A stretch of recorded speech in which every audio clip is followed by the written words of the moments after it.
Bonjour très chers abonnés, c'est Yomi sur Technospiral 18 avec Hérisson. Aujourd'hui on va voir comment s'occuper d'un Zippo. Un Zippo c'est ça. Alors celui-là c'est un faux, j'en ai des vrais mais pour l'expérience je vais en prendre celui-là. Alors, sur tout Zippo, vous voyez, on peut l'allumer. Fonctionne, vous voyez. Alors, tout d'abord sur tout Zippo, l'intérieur s'enlève. Alors vous le prenez par la petite grille et vous retirez. Ça c'est vide. Et vous vous retrouvez avec ça. À l'intérieur, il y a une mousse, du coton, qui prend tout l'intérieur. C'est pour imbiber l'essence, pour que l'essence se diffuse par en haut. Alors pour le recharger, c'est très simple. Au milieu de votre mousse, vous avez un petit trou.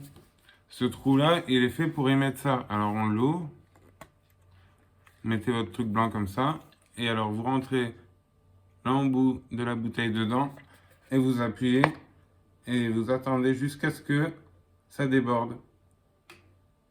Une fois que l'essence déborde, vous arrêtez. Voilà. Là, il est rechargé à fond. Ensuite, vous pouvez changer la pierre. Pour changer la pierre, vous avez une vis ici. Alors, vous la dévissez avec vos doigts ou avec un tournevis. Vous dévissez, vous enlevez et à l'intérieur, il va y avoir un ressort de coller à la vis. Faut pas le perdre. Et une fois que vous avez enlevé ça, vous pouvez le retourner et faire tomber la pierre si vous en avez une, la faire tomber pour la changer. Ensuite, vous prenez une pierre. Ça peut être une pierre que vous avez achetée sur Internet exprès pour Zippo.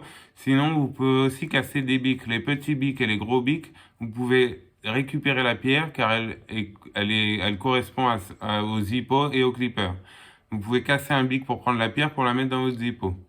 Une fois que vous avez mis la pierre, vous remettez le ressort et vous vissez. Là, ça y est, la pierre est mise.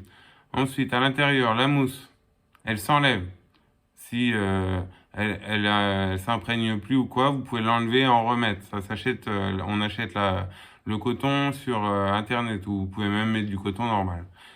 Ici, vous avez une mèche qui est à l'intérieur qui ressort par en haut. La mèche, ça va être pour faire la flamme. Alors, si au bout d'un moment, votre mèche peut être cramée. C'est-à-dire, elle aura trop servi. Alors, sachez qu'elle est longue et qu'il y a une partie de la mèche, comme un iceberg, qui est à l'intérieur. Alors, vous prenez avec une pince à épiler ou une pince n'importe, vous prenez la mèche à l'intérieur par en haut, vous la prenez et vous tirez. Ensuite, vous coupez le morceau de la mèche qui est cramé et vous avez une mèche toute neuve. Voilà. Ensuite, vous remettez votre Zippo dans le bon sens. Et voilà, votre Zippo, vous savez comment vous en servir et comment le réparer. Voilà, chers abonnés, c'était Yumi sur Technospiral 18 avec Hérisson. Je vous fais de gros bisous, à plus pour une prochaine vidéo. Ciao!